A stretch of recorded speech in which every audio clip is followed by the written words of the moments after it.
Selanjutnya kami persilakan Sekretaris Senat Sekolah Ilmu dan Teknologi Hayati, Profesor Dr. Anggraini Barlian, MSc, untuk membacakan riwayat hidup Profesor Endah Sulistiawati. Terima kasih kepada Ketua FGB ITB, yang terhormat Ketua MWA ITB, yang terhormat Ketua Senat Akademik ITB, yang terhormat para guru besar ITB, para dekan, dekanat, dosen-dosen, dan hadirin yang saya hormati. Izinkan saya untuk membacakan kurikulum vitae dari Profesor Endah Sulistiawati. Profesor Endah Sulistiawati lahir di Malang 19 November 1969. Beliau adalah anggota dari kelompok keahlian teknologi kehutanan dari Sekolah Ilmu dan Teknologi Hayati. TMT GB Prof. Endah Sulistiawati adalah tanggal 1 November 2022. Profesor Endah Sulistiawati bersuamikan Rifki Mustafa Sungkar dan dikaruniai seorang putri, Lula Sungkar. Prof. Endah Sulistiawati menyelesaikan sarjana di bidang biologi dari Institut Teknologi Bandung di tahun 1993 dan menyelesaikan program doktornya di bidang ekologi dari The Australian National University pada tahun 2002. Riwayat kerja dari Profesor Endah Sulistiawati, beliau adalah dosen di ITB sejak tahun 1995 hingga sekarang. Beliau pernah menjabat sebagai sekretaris program studi S2 pengelolaan SDH dan LH Tropika tahun 2006 dan 2007. Beliau juga pernah menjadi ketua program studi S2 PSDH LH Tropika atau Biomanajemen tahun 2008 hingga 2010. Kemudian ketua program studi S2 Bioteknologi tahun 2008 hingga 2010.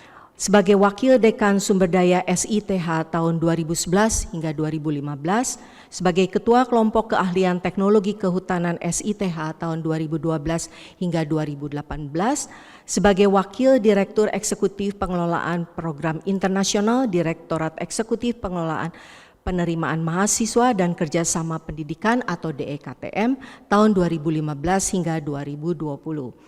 Dan beliau adalah Dekan Sekolah Ilmu dan Teknologi Hayati dari tahun 2020 hingga sekarang. Profesor Endah Sulistiawati memiliki berbagai kegiatan penelitian.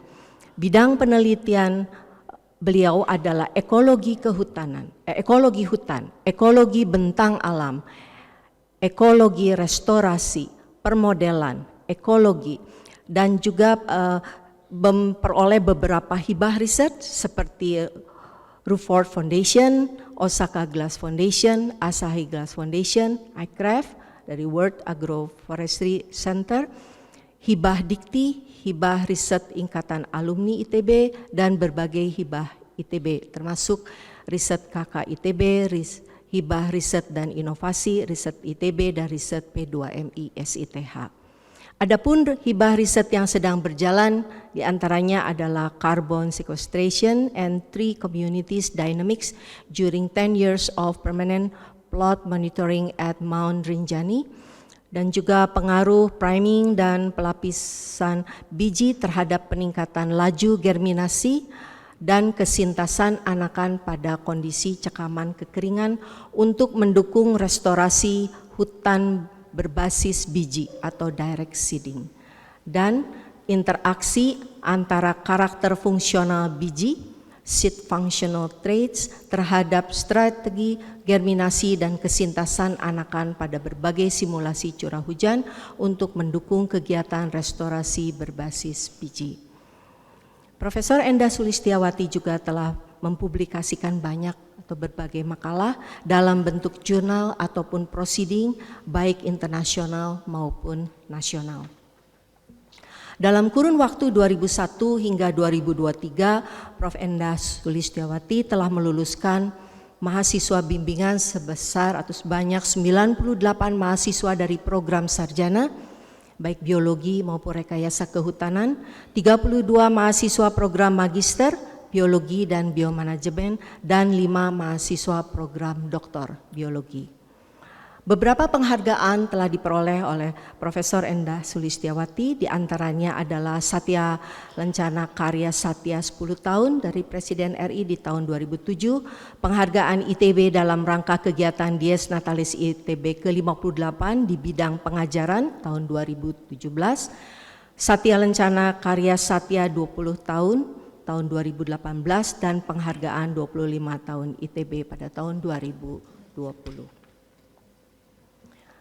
Adapun hobi dari Profesor Endah Sulistiawati ini berbagai macam. Pertama adalah traveling dengan keluarga, juga traveling dan makan-makan dengan mahasiswa. Profesor Endah Sulistiawati ini juga aktif berselancar di medsos. Dekan kami yang sangat kekinian ya. Juga bercengkrama dengan kucing. Dan hobi yang paling utama adalah naik gunung, tentunya sambil bekerja. Demikian yang dapat saya sampaikan untuk kurikulum vitae dari Profesor Endah Sulistiawati. Terima kasih. Berikutnya kami persilakan Profesor Endah Sulistiawati, SSI PhD, untuk menyampaikan orasi ilmiah.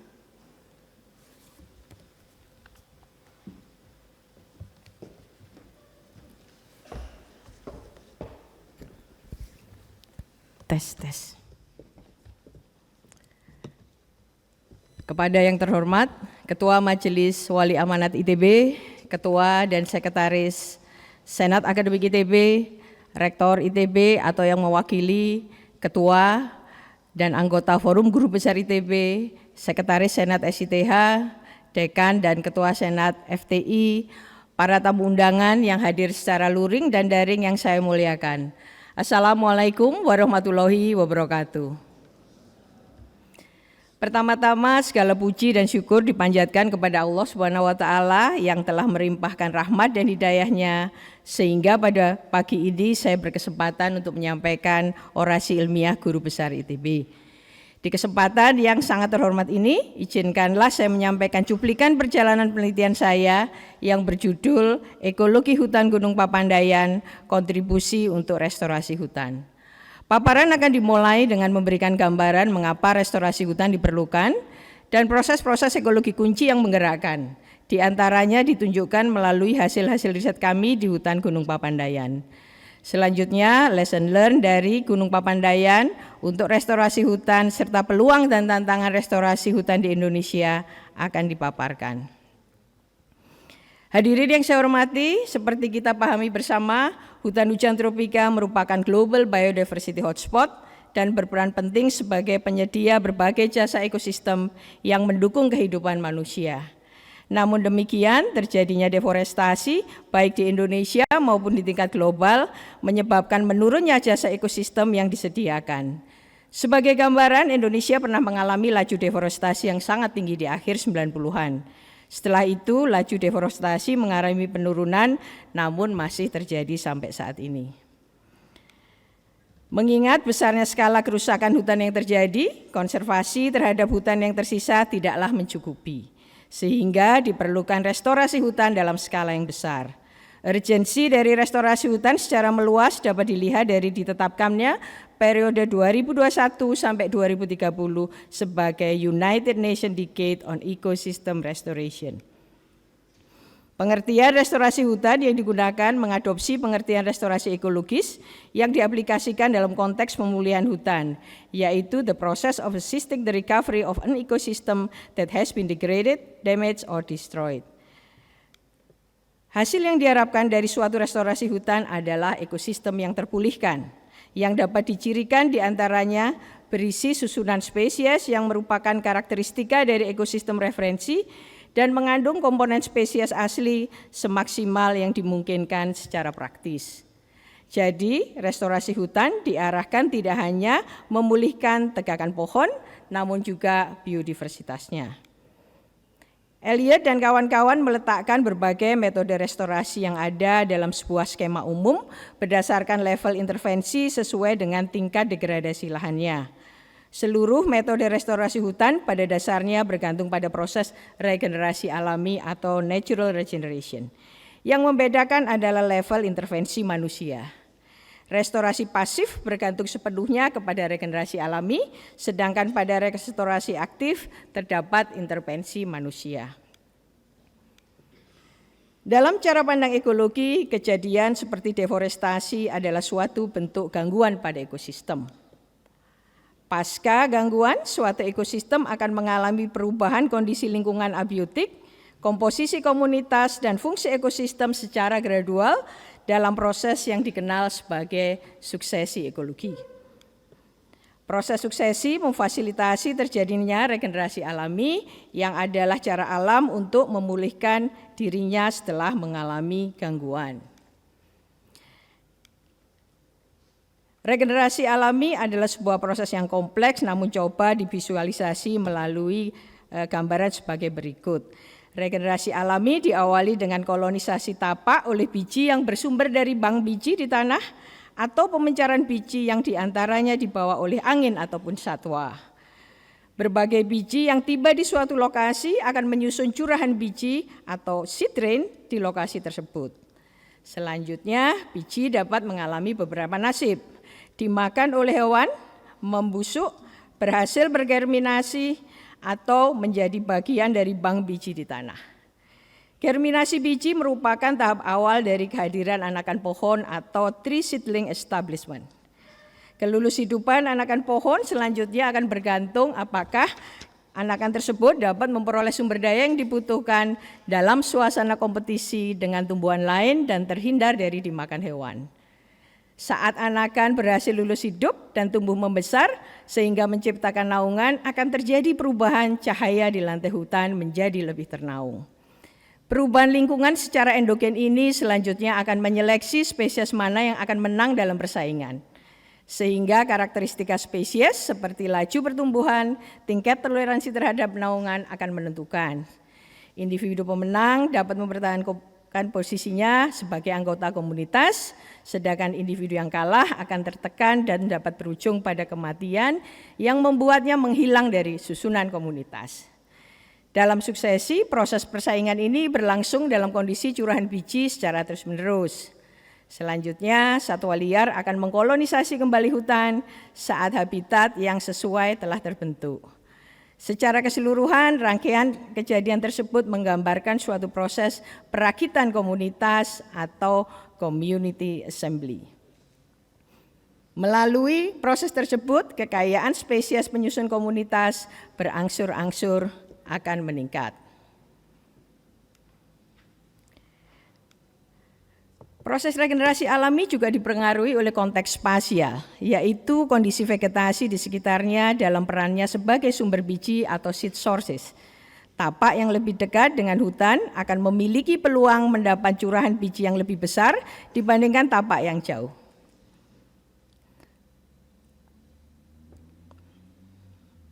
Pada bagian selanjutnya, proses-proses terkait dengan regenerasi alami yang terjadi di kawasan Gunung Papandayan akan dipaparkan. Ketertarikan saya untuk mempelajari kawasan Gunung Papandayan dibangkitkan oleh buku klasik karangan Van Steenis, The Mountain Flora of Java, yang mengungkapkan bahwa Gunung Papandayan secara floristik sangatlah kaya. Namun di sisi lain kawasan ini juga terdedah pada berbagai jenis gangguan, baik yang bersumber pada kejadian alam maupun aktivitas manusia, sehingga menyajikan berbagai fenomena ekologi yang mengungkap kemampuan ekosistem memulihkan diri dari berbagai gangguan. Hutan Gunung Papandayan sebagian besar berstatus kawasan konservasi, yaitu cagar alam dan taman wisata alam. Papandayan adalah gunung berapi aktif yang memiliki catatan letusan beberapa kali. Letusan besar terakhir terjadi tahun 2002 dan menghancurkan vegetasi di sekitar kawah seperti terekam pada gambar. Gangguan manusia dalam skala besar pernah terjadi saat krisis keuangan tahun 1997 berupa konversi hutan menjadi lahan pertanian di beberapa lokasi. Setelah kegiatan pertanian dihentikan, lahan kemudian ditinggalkan untuk bersuksesi. Jenis gangguan lain yang terjadi di kawasan ini adalah kebakaran hutan dan pencurian. Vegetasi alami di Gunung Papandayan secara umum terdiri dari hutan campuran, vegetasi kawah, padang rumput, serta semak belukar. Dari penelitian tim kami pada berbagai lokasi ditemukan paling tidak 94 spesies pohon. Di antara flora yang menarik adalah Anaphalis javanica atau Edelweiss Jawa yang seringkali menjadi perhatian para wisatawan. Selain itu ditemukan juga Strobilanthes cernua, perdu yang berbunga serempak 9 tahun sekali, setelah itu mati. Di antara mamalia besar yang masih ditemukan adalah macan tutul, seperti terekam di kamera trap dan tampaknya macannya sadar kamera. Periodisitas atau penologi masa berbunga dan berbuah dari suatu komunitas pohon dapat memberikan gambaran tentang ketersediaan sumber daya bagi hewan polinator dan frugivor. Di dalam konteks regenerasi alami, hal ini terkait dengan timing buah dan biji dipencarkan dan menyusun curahan biji. Hasil kajian selama 1 tahun menunjukkan fluktuasi jumlah spesies yang ditemukan berbunga dan berbuah dengan puncak terjadi di bulan Juni.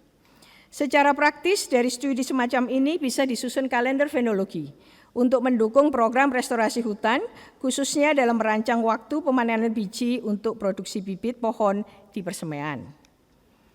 Regenerasi alami diawali dengan kolonisasi tapak melalui curahan biji. Tim kami mempelajari dinamika curahan biji pada hutan dan lokasi yang bersebelahan berupa bekas ladang yang telah ditanami dengan 2 spesies pohon asli dan kemudian dibiarkan mengalami suksesi. Hasil penelitian menunjukkan bahwa curahan biji lebih melimpah dan beragam di hutan bila dibandingkan di bekas ladang. Suksesi selama 7 tahun telah memfasilitasi penambahan 11 spesies pohon, namun demikian beragamnya pohon yang ditemukan pada bekas ladang tidak diikuti dengan beragamnya curahan biji. Dari uji germinasi biji terhadap 7 spesies pada kondisi lahan terbuka, ditemukan secara umum presentasi germinasi sangat rendah. Hal ini memberikan indikasi potensi rendahnya tingkat regenerasi alami sehingga akselerasi pemulihan hutan perlu mempertimbangkan upaya aktif seperti penanaman pohon. Dari kemampuan bertahan anakan, terlihat adanya kelompok yang memiliki probabilitas kelulus hidupan yang lebih tinggi dari yang lain. Dan ini merefleksikan kemampuan bertahan terhadap kompetisi gulma yang biasanya mendominasi lahan terbuka di awal restorasi.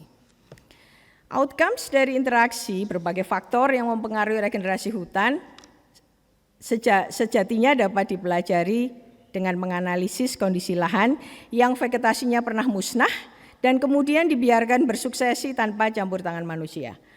Fenomena ini dipelajari pada jalur pengamatan yang melintasi hutan, bekas ladang yang tidak terganggu dan bekas ladang yang terganggu oleh ternak. Setelah 11 tahun suksesi, kondisi lahan bekas ladang umumnya masih terbuka, semak masih mendominasi, namun tree establishment sudah terjadi, yang ditunjukkan dengan ditemukannya 14 spesies di bekas ladang tak terganggu dan bekas ladang terganggu.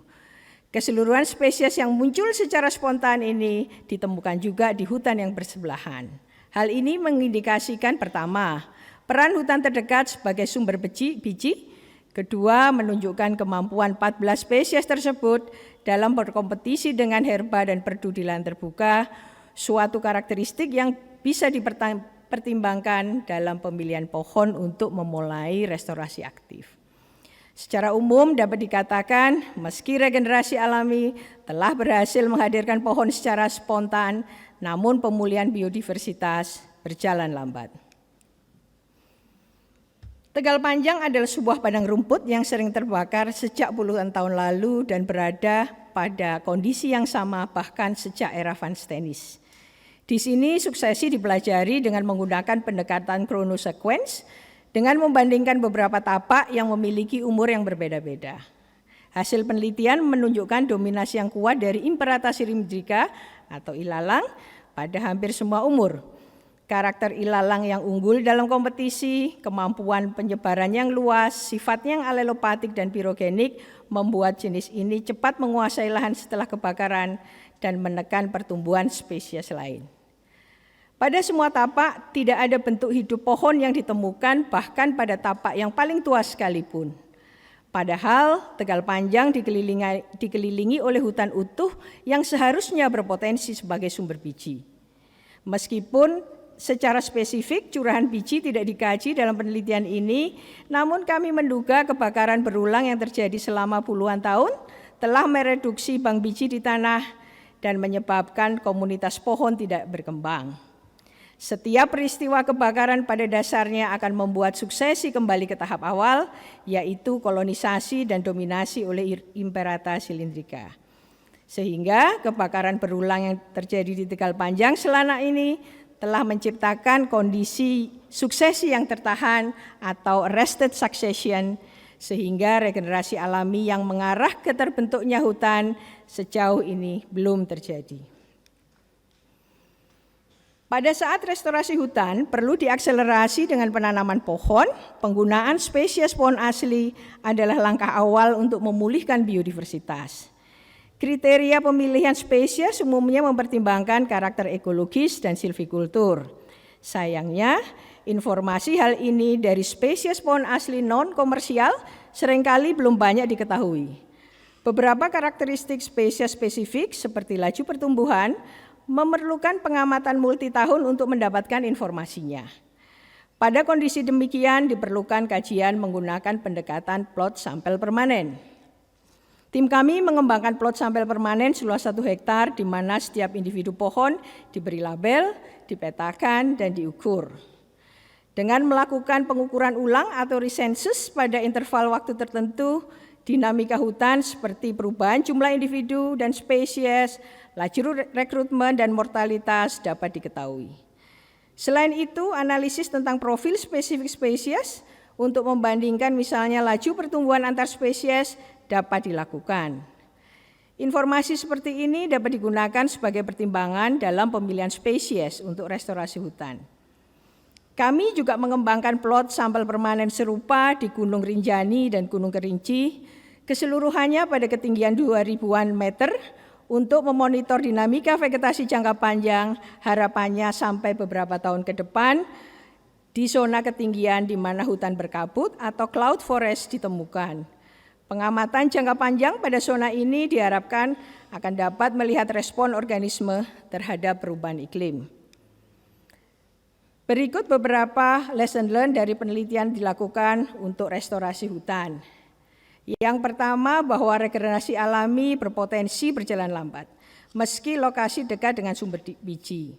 Pada kondisi demikian, akselerasi dapat dilakukan misalnya dengan memasang tempat bertengger burung buatan untuk memancing kehadiran burung pembawa biji atau meningkatkan jumlah spesies pohon yang ditanam pada program restorasi. Kedua, gangguan berulang memperlambat dan bahkan menghambat pulihnya biodiversitas pohon, sehingga pencegahan gangguan menjadi bagian penting dari pengelolaan restorasi hutan.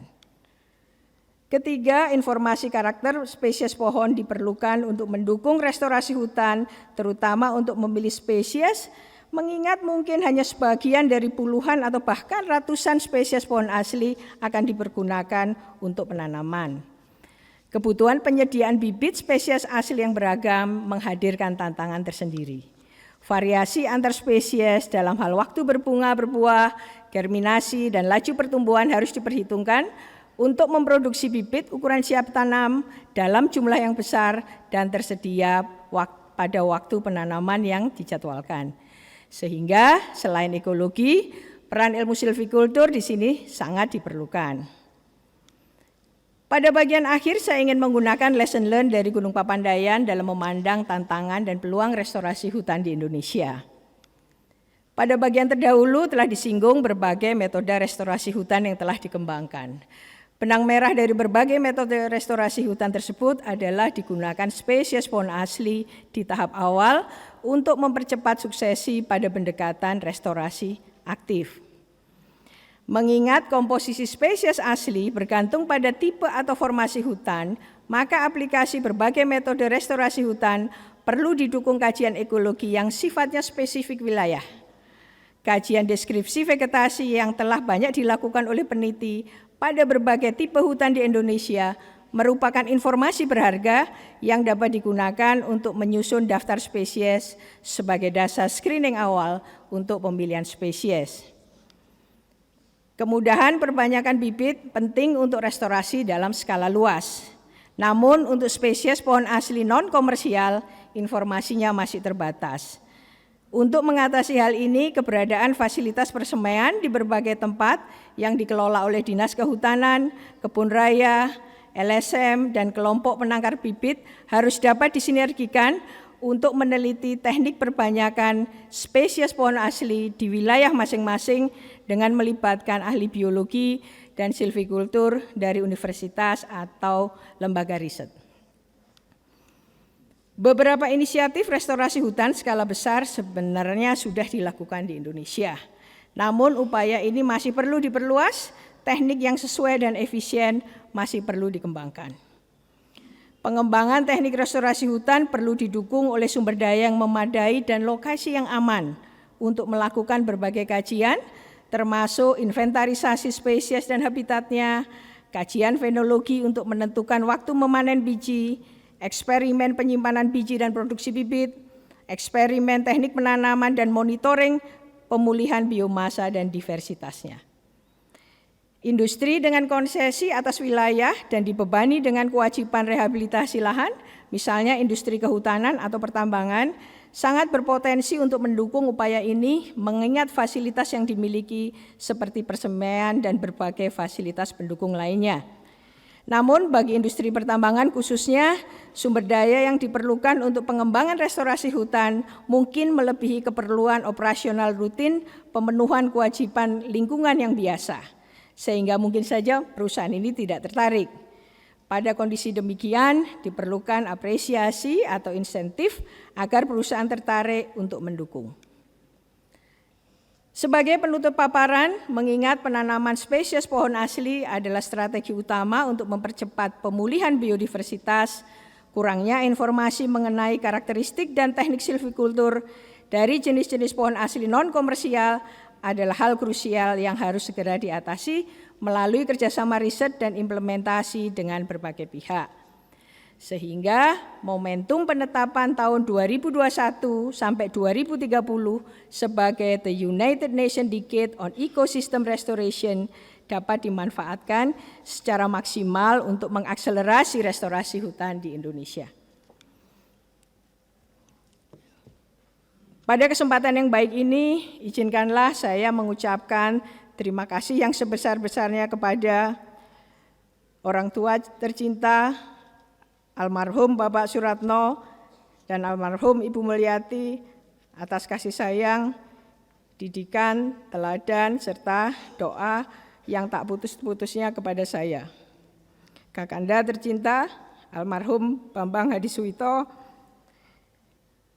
Bambang Budi Susetyo, Joko Hadi Santoso, Endang Pujiastuti beserta istri dan suami yang selama ini menggantikan peran Bapak dan Ibu. Suami tercinta Rifki Sungkar yang penuh pengertian dan memberikan kesempatan besar kepada saya dalam menjalankan karir sampai mencapai titik ini. Untuk Ananda tercinta Lula Sungkar, terima kasih sudah merelakan mamahnya berbagi waktu dengan kakak ITB dan senantiasa menjadi sumber semangat dalam berkarya. Keluarga besar Suratno dan Patmo Diarjo serta keluarga besar mertua almarhum Mustafa Sungkar dan almarhum Sahra Wahsuan atas dukungan dan doa-doanya.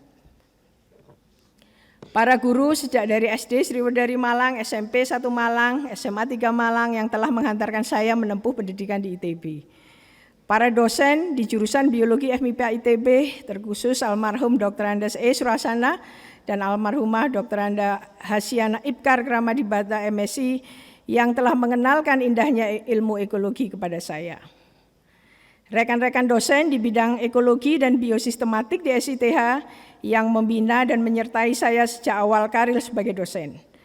Profesor Joko Iskandar, Profesor Tati Samsudin, Dr. Ahmad Sarmidi, Dr. Rina Ratnasih, Dr. Taufikur Rahman, Dr. Devi Husin, dan Profesor Gede Swantika. Rekan-rekan dosen di KK Teknologi Kehutanan tempat saya saat ini bernaung, terima kasih atas dukungan kerjasama dalam riset dan persahabatannya. Seluruh guru besar dan rekan dosen SITH, baik yang senior maupun junior, atas sharing keilmuan, kearifan, kehangatan persahabatan, sehingga menjadikan SITH rumah yang nyaman untuk bekerja dan berkarya. Para guru besar yang telah berkenan memberikan rekomendasi kepada saya dalam proses pengusulan kenaikan jabatan dari SITH Profesor Joko Iskandar, Profesor Intan Ahmad, Profesor Tati Syamsuddin, Profesor Nyoman Arianta, Profesor Rudi Sayoga dari FTTM, Profesor Cecep Kusmana dari IPB, dan Profesor Kurniatun Hairiah dari Universitas Brawijaya, serta Profesor Yung Jin Kim dari Kukmin University. Para mentor di ITB yang memberikan kepercayaan kepada saya untuk menjalankan peran di manajemen, Profesor Intan Ahmad, Profesor Tati Syamsuddin, Profesor Pinkan Adityawati, Profesor Mindriani Safila, Profesor Ahmad Loka, Profesor Kadarsa Suryadi, dan Profesor Reni Wirahadi Kusuma.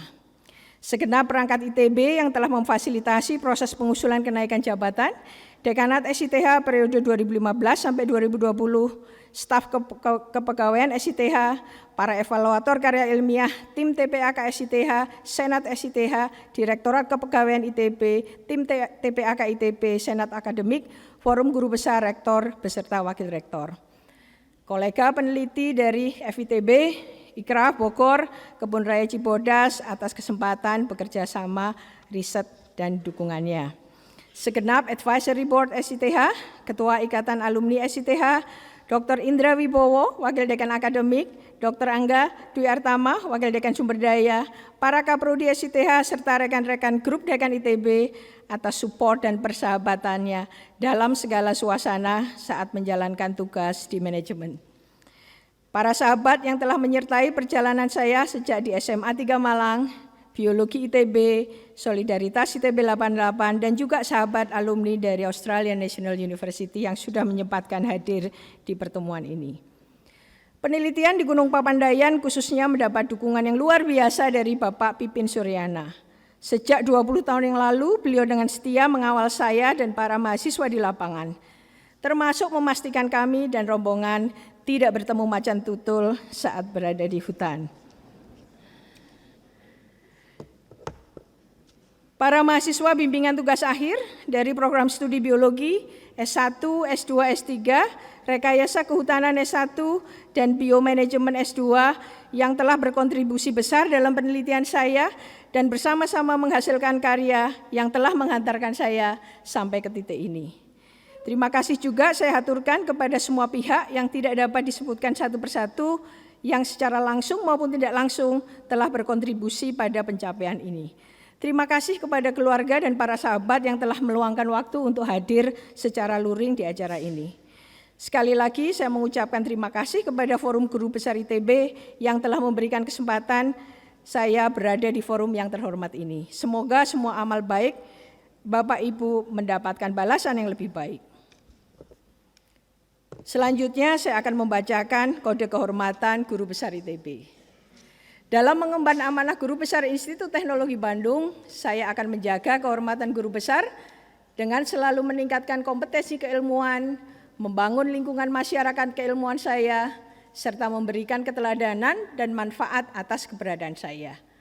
Untuk itu, saya akan selalu memegang teguh janji dan ucapan saya, mempertahankan integritas dengan menjaga kejujuran, kepercayaan, kebijaksanaan, keadilan, saling menghormati, bertanggung jawab, dan menjaga nilai-nilai ITB dan masyarakat.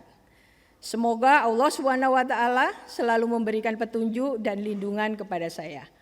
Bandung, 14 Oktober 2023, Profesor Endah Sulistiawati.